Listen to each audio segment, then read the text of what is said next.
Halo semua, balik lagi di channel Toraokun. Sebelum pembahasannya dimulai, silahkan klik tombol subscribe dan aktifkan lonceng notifikasinya supaya kalian gak ketinggalan info dan teori terbaru dari Mimin. Kalau udah, terima kasih. Beberapa chapter referee sampai sekarang ini masih menyimpan banyak misteri. Meski cerita tentang referee hanya berlangsung singkat, tapi di sana terdapat banyak hal menarik. 3 di antaranya adalah tentang kedatangan Shanks ke ruangan Gorosei sebelum referee dimulai, lalu kemunculan Jewelry Bonnie di Mary Joyce, dan pertarungan Sabo bersama 3 komandan pasukan revolusi melawan 2 admiral pada hari keempat referee berlangsung. Bagaimana jika ternyata semua peristiwa itu punya keterkaitan dan akan saling berhubungan? Dalam video kali ini, channel Toraokun akan membahas tentang aliansi bajak laut Akagami dan pasukan revolusi yang akan mengguncang Mary Joyce. Dalam manga chapter 907, Shanks terlihat memasuki ruangan tempat di mana para Gorosei berada. Di ruangan itu, Shanks bermaksud membahas tentang seorang bajak laut. Setelah berbicara dengan Gorosei, sampai sekarang ini kita belum tahu apa yang selanjutnya dilakukan oleh Shanks. Sepertinya, Shanks tidak langsung kembali ke atas kapal. Menurut admin, Shanks punya tujuan lain yang lebih besar daripada hanya sekadar membahas soal bajak laut tertentu. Tujuan utama Shanks adalah mencari tahu di mana harta Mary Joyce disimpan. Untuk mengingat kembali, harta nasional Mary Joyce merupakan sesuatu yang sangat misterius dan berharga. Menurut Doflamingo dalam manga chapter 761, keberadaan dari harta itu saja sudah mampu mengguncang dunia. Sebagai mantan kru Roger, Shanks pasti tahu banyak hal. Apalagi Roger tampaknya menaruh perhatian khusus kepada Shanks. Terbukti Roger mewariskan topi jerami kepadanya. Sehingga wajar bila Roger sering menceritakan berbagai hal kepada Shanks. Sekarang, Shanks juga sudah menjadi Yonko, jadi pasti ada banyak informasi penting yang telah dia ketahui.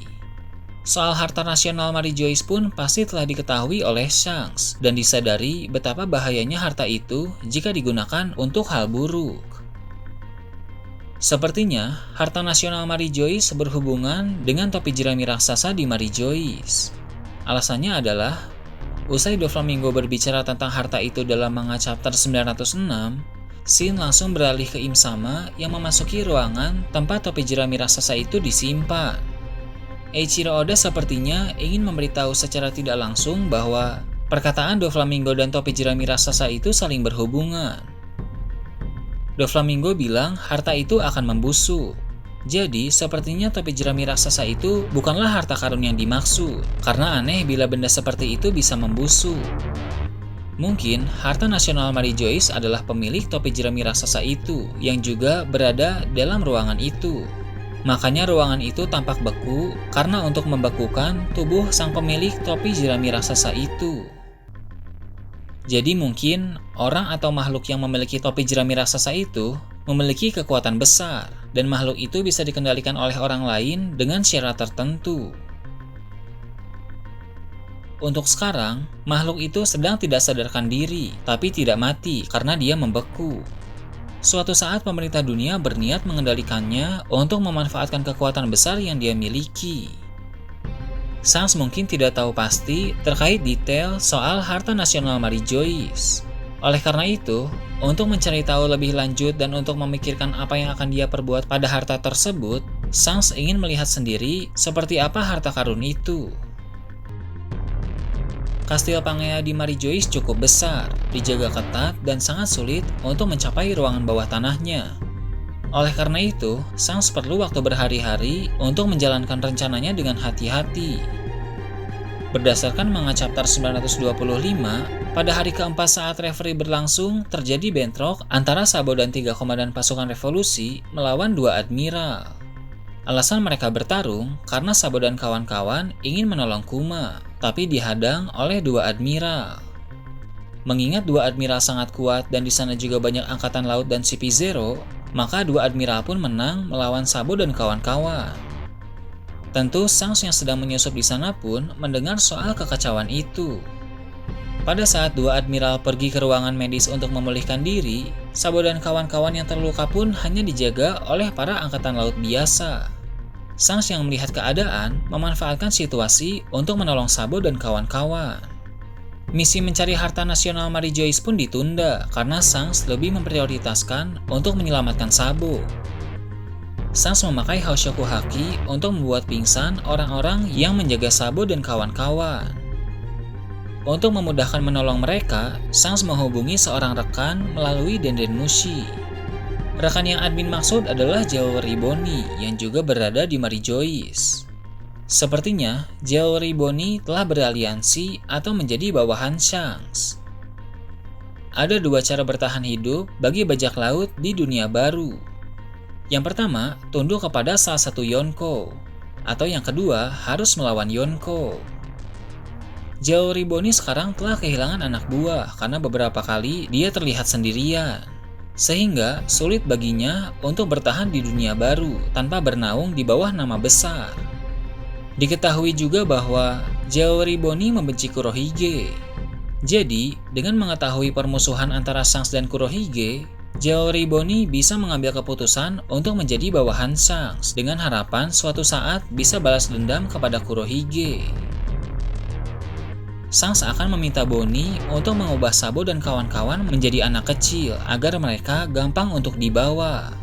Baru nanti setelah sampai di kapal bajak laut Akagami, Sabo dan kawan-kawan akan diubah ke wujud semula sekaligus diberi perawatan. Kejadian ini juga berhubungan dengan berita menghebohkan soal Sabo dalam manga chapter 956. Ketika pihak pemerintah dunia tahu bahwa Sabo dan kawan-kawan telah menghilang, mereka memberi informasi kepada para jurnalis bahwa Sabo dan kawan-kawan telah tewas. Itu semua mereka lakukan agar pemerintah dunia tidak malu karena Sabo dan kawan-kawan tiba-tiba menghilang.